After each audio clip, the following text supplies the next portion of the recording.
hello everyone. එන්නකො මාත් එක්ක අද වීටෝ මාමගේ පීසා කඩෙන් පීසා ගන්න යන්න. අද අපි ගියා කොළඹ ආකේඩ් ඒරියා එකේ තියෙන වීටෝ පීසා එකට. පිට්සා කියන්නේ ඉතින් මට ඕන වෙලාවක ඕනම තැනක කන්න පුළුවන් කෑමක්. ඉතින් අපි මුලින්ම ඕඩර් කළා chicken hawaiian pizza එකක්. අපිට ඩිපින්ස් 3ක් හම්බුණා. කොච්චි සෝස් එකකුයි, ටොමැටෝ සෝස් එකකුයි, ක්‍රීමි ඩිපින් එකක්. ඉතින් මේ ක්‍රීමි ඩිපින් එක කොච්චර රහයිද කියලා මම ඒක කන විදියෙම ඔයගොල්ලන්ට හොයාගන්න පුළුවන්. මම ඒක ගාගෙන නෙමෙයි අනාගෙනයි කන්නේ.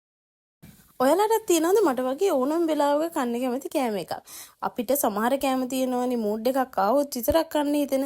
හැබැයි ඒ වගේම සමහර කෑම තියෙන ඕන වෙලාවක කන්න පුළුවන්. ඉතින් පිට්සා කියන්නේ ඒ වගේ කෑම.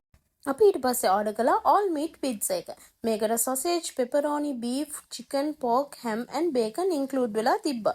මම ඉතින් මේ පිට්සා වල රස ඔයාලට කිව්වට මම නම් වැඩිපුරම කාලා තියෙන්නේ මේ ඩිපින් එකද කොහෙද. ඒ සෝස් එකේ තියෙන ක්‍රීමිනස් එකත් එක්ක මේ පිට්සා එකේ රස තවත් වැඩි වෙනවා. මම යාළගේ බෙවරේජස් වලින් ඕඩර් කළා හොට් චොක්ලට් එකක්. බලන්නකෝ ඉතින් කලයක් තරම් හොට් චොක්ලට් එකක් දීලා තියෙන තරම.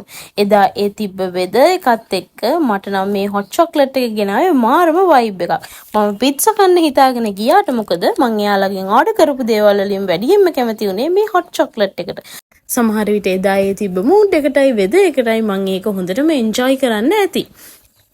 මෙයා ඉතින් හොට් චොක්ලට් වලට කැමති නැති වුණාට ඒ මූඩ් එක එයාටත් දෙන්න කියලා හිතාගෙන මං ඉතින් එයාටත් දුන්නා. බලන්නකෝ ඒ වුණාට මූණේ හැටි.